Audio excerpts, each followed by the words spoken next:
Wait a minute. Hear this. Birdy num num. Birdy num num.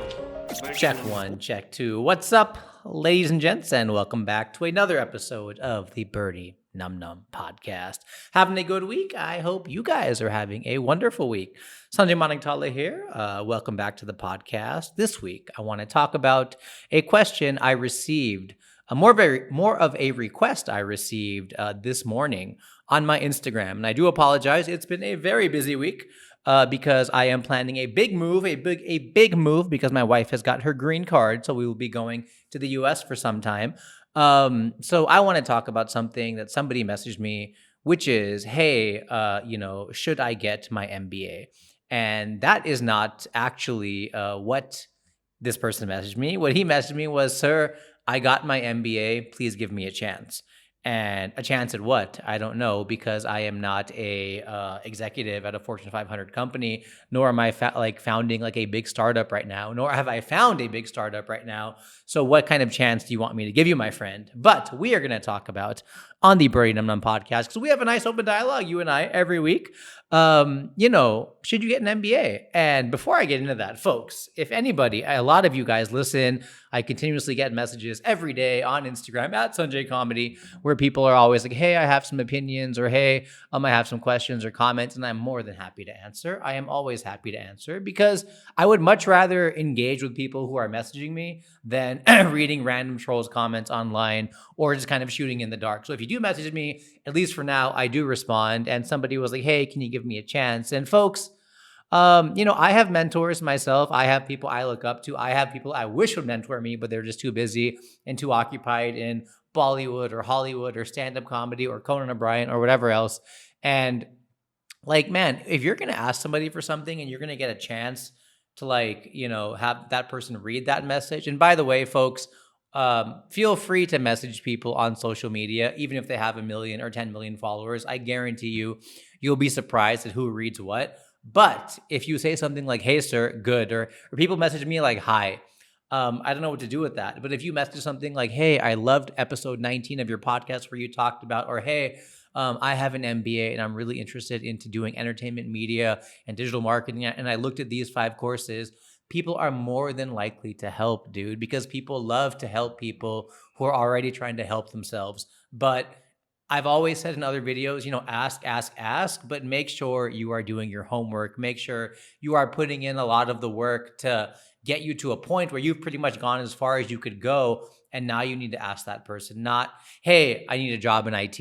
And then that person is like, what kind of job? What are your skills? What do you want to do? And if they're just like, oh, okay, shit, cool. No, man, send something that has some bit of value and some bit of credibility behind it.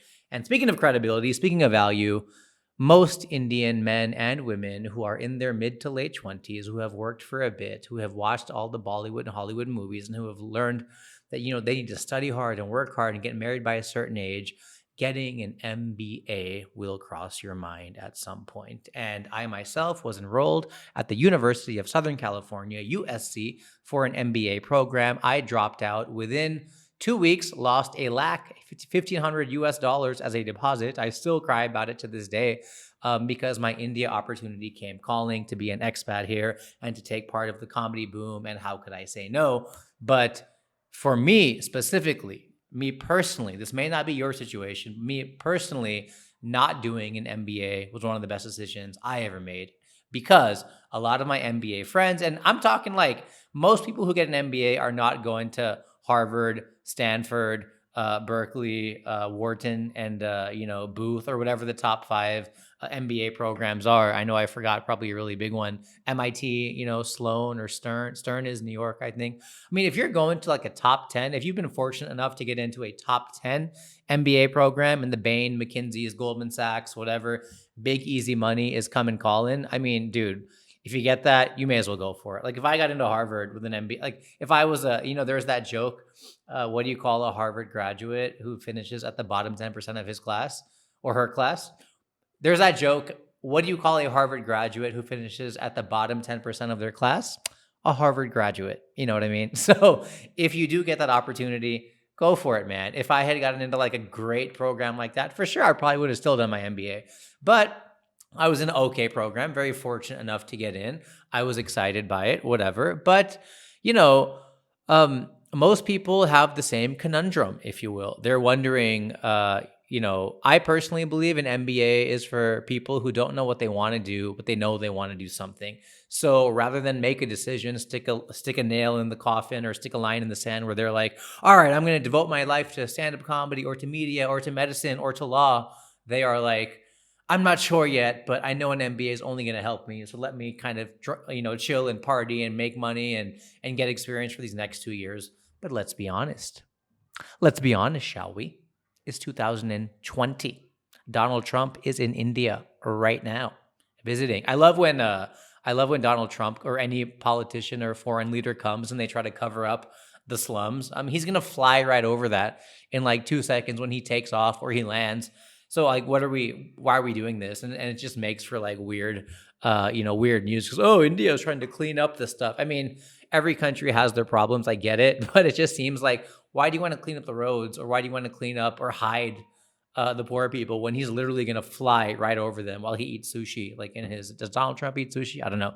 Air Force One. But so many people use an MBA as a way to procrastinate on their dreams. I agree. It's kind of like people who don't want to get good yet or climb the mountain or play the sport. So they just focus on all the conditioning at the gym, which is fair. You want to work out. Like you say, before I try to ask a girl out, I'm going to get a six pack. Or before, I try to make it on the basketball team or the cricket team or the soccer team or the football team.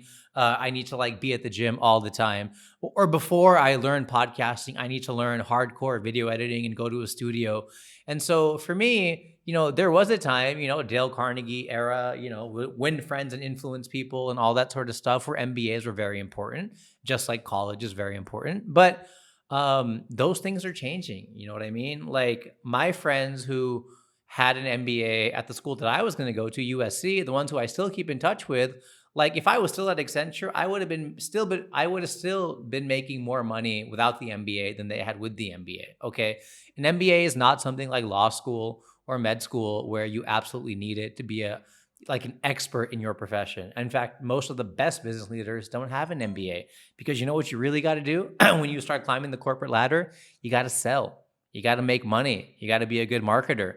And guess what?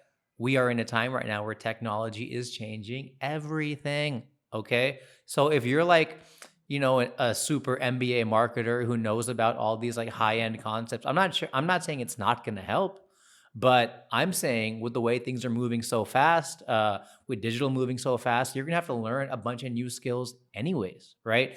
Like, it's so funny when I see people message me, dude, and I don't have an MBA and they have an MBA and they're like, I don't know what I want to do. And I'm like, well, I don't have the MBA. Technically, I'm under you. You know what I mean? But you're going to have to get your hands dirty no matter what. So if you are one of those people who are going to get into like a really good program, are one of those people who are going to make a lot of good contacts, have a great network. And again, if you're a top 10 US, UK, Canada, Australia, Europe MBA program, go ahead. The INSEADs and is it McGill? Is McGill like the Harvard of Canada? I think it is. Or whatever these, the London School of Economics or whatever. For sure, man. I would do it too.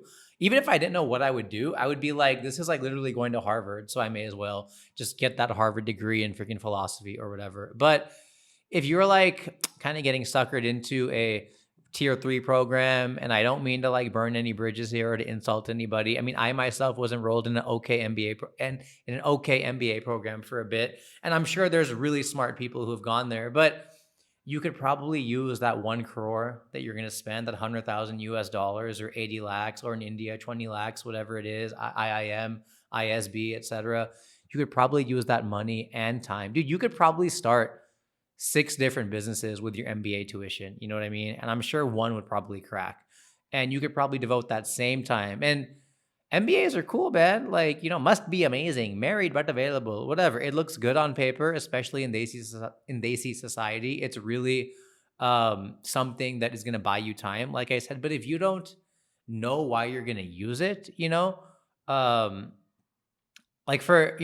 think a better question for MBA graduates or MBA applications, they always ask you, why do you want an MBA? And they always give, and then obviously what do people say? Oh, I want to learn about emerging markets or strategic markets or business strategy or the enterprise or entrepreneurship or whatever other program your school is really good at. But they should probably ask, if you didn't have an MBA, what would be stopping you from accomplishing your dreams? Because I think even schools now are kind of getting in on the whole mix that, look, whatever you're going to learn here, you could learn on Google anyways. You know what I mean? Like you could probably, I'm a big, huge fan of sites like Udemy and Coursera and whatever the Indian ones are, Unacademy or Byju's or whatever, because man, you can buy a college education for like $6 or $100 or whatever the courses are. I have learned audio editing and filmmaking and freaking Photoshop and like all sorts of stuff just by doing stuff online. And you know why that's so helpful? Because no one is stopping you. It used to be if I wanted to learn how to make this podcast, I had to go bug a video editor friend of mine and then I had to ask him or her, how do you frame the composition and should the background be blurred and how long should it be? And please give me all your, I was watching the Kobe Memorial this weekend. Kobe, I'm in love with everything that, as a man who was hungry for knowledge, his work ethic, I've been watching and I've just been binging on it. And Alchemist, one of his favorite books. I have it right there. Read it earlier last year. And one thing that was surprising to me was he would constantly meet experts, messaging Paul Coelho, the writer of The Alchemist, Michael Jordan, whoever, and just trying to soak up their knowledge. But guess what? You and me right now, we have Google where we can soak up the best and the brightest. We can soak up their knowledge and their tricks, and it's all out there, dude. It's like anything you would want. So like if you don't know what you want to do, and if you have an MBA opportunity that's coming, if you got into like a decent program like an IIM or an ISB or a University of Texas or Florida, like UCLA, I would totally do that. Berkeley for sure. But if it's like an MBA program at like a state school or like a school that's not even in like the top 25 or the top 50, and you're gonna still hunker down like $100,000 to go there, like, are you sure? You know what I mean? I mean, you can always go there. You could defer your admission, but the market is scary right now. Who knows what's gonna happen in a year? Coronavirus and this, that, and that's $100,000. And you could learn so much more if you had the discipline and the drive to do that yourself. And you could, $100,000 is what you're paying for a network. And if you have if you're fortunate enough to your rich parents just want to send you there and you just want to get the MBA, you're not really thinking for yourself anyways. You know what I mean? And you're probably not going to be a good entrepreneur if you're just doing what everybody else tells you to do. I myself do not have any big $1 billion, $1 million businesses under my belt. I am trying a bunch of different things. So I say that obviously with a grain of salt, but I personally feel as somebody who did get into an okay MBA program, and as somebody who has lots of friends who have gone to top tier MBA programs, as well as mediocre, small, tiny, take your money MBA programs, most of them, I'm sure, will tell you they could have easily done whatever it is that they're doing. Now, if your dream is to jet set and spreadsheet PowerPoint set at Bain McKinsey, and to Boston Consulting Group and do that sort of stuff, and that's all you care about, and just have that life. And I work at Goldman. Why do all Goldman Sachs people sound the same? You know what I mean? Or maybe they don't sound the same, but like they all kind of have the same demeanor, which is like, I just came from the White House and like I use the same toilet paper you do, but mine for some reason cost $8,000 more. I don't know why. They all have this like is like the lotion they wear or like the clothes they wear. Like I shop at Nordstrom's too, but they just have like a different air about them, and it's not a good or a bad thing.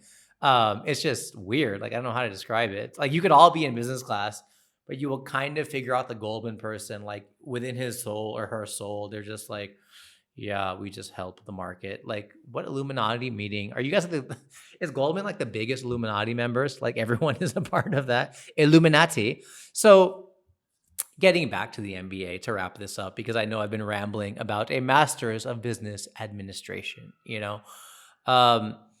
I urge all of you, whether, you're 25, 35, or 45, and you're not sure what to do, please just remember, as I say on this podcast all the time, you can learn anything. There's nobody stopping you. You know how people say the universe will conspire to give you what you want.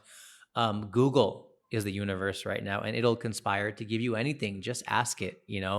But like Google and like me, when I'm telling you to message me, you got to know what you're asking for, and you got to know what you want to do. And only then will you think, is an MBA actually the right course of action? Because if I asked you, like, what do you want out of your life, and all you were saying was, I just want to make a lot of money, man, that's the answer I grew up with, watching rap videos and blockbusters and Tom Cruise and just wanting a big house and a fancy car and like a hot girl. And I got my wife. She's pretty cute. I'm very lucky, I feel. Like, if that's all you're asking for, then life's going to get a lot trickier, You know what I mean? So, because one day you're going to wake up at 40, at 50 in the Ferrari or in the nice freaking McMansion in Texas or California, and you're just going to be bored, dude. Right now, my wife and I are so bored. Like, we're both working on our transition, and we're both working on like what we want to do. But like, yeah, we have some money, and yeah, things are okay. Both of our families are great. We're blessed, we're fortunate, but we're like, I don't know, man, like, on to the next challenge, you know what I mean? Because this doesn't feel like she obviously wants to get her doctor stuff going in America, and I obviously want to take my comedy to the next level, and I obviously want to see, should I act, or should I open up a digital marketing company, or should I just try to make this podcast a higher production, or what should I do? But everything is moving and things are going, and thank you guys for listening. But I'm glad I have these questions, because every time I'm kind of frustrated, it's like a new challenge, and it keeps me motivated. As we got a little senti here on the podcast, but I look back to just thinking, man, if I just had so much money, if I was still working at a corporate right now, I'd be earning probably 250,000, 300,000 a year. I can say that pretty comfortably. And obviously being back in America, but I walked away from that life. Do I regret it? Sometimes, like, my camera's old and I would like a new one. But ask yourself dude, people spend more time debating on like a freaking $7 product on Amazon, or what movie to watch on Netflix, or a $20,000 car, or a $1,000 mobile phone, than a $100,000 MBA program, and the time and the money. And yet most of them, and I would love to hear from some MBA graduates, most of them are neither here nor there after the program. They're probably going to do exactly what they were going to do beforehand. And, in a place like India, where you can hire a CA for like 20, 30,000 rupees a year, or a lakh a year, or whatever the rate is, where you can hire them to basically do half the stuff that you would have had to learn in the accounting class. Like, it just makes it so much easier, So figure out what's in here. Take a foreign language course, practice, go to the gym like I'm gonna go to right now, because I don't know what to do for the rest of the day. But I think when you answer those questions, and write, keep a journal, freaking just write stuff down, dude. Once that stuff sort of happens to you, you will have the answers you're looking for. You know what I mean? So, a little bit of a rambly end, but as somebody who, asked this question myself, and I personally believe, for me personally, not pursuing an MBA was a much better decision for me. I think that'll probably help you guys out as well. So ask yourself the right questions. And again, if you got into like a top program, just do it. But if you're like kind of on the fence and debating, is it worth the money? And the school is going to be like, hurry up, 5 spots left, yada yada, whatever. Fear of missing out, urgency, all marketing principles you'll learn outside of the MBA program. So if you understand that, things should come together. So I hope that was helpful. What is with my English? Again, I have taken 2 weeks off the podcast, and now I'm just fumbling like an idiot, but I hope that was helpful, my dear Birdy Num Num podcast listeners.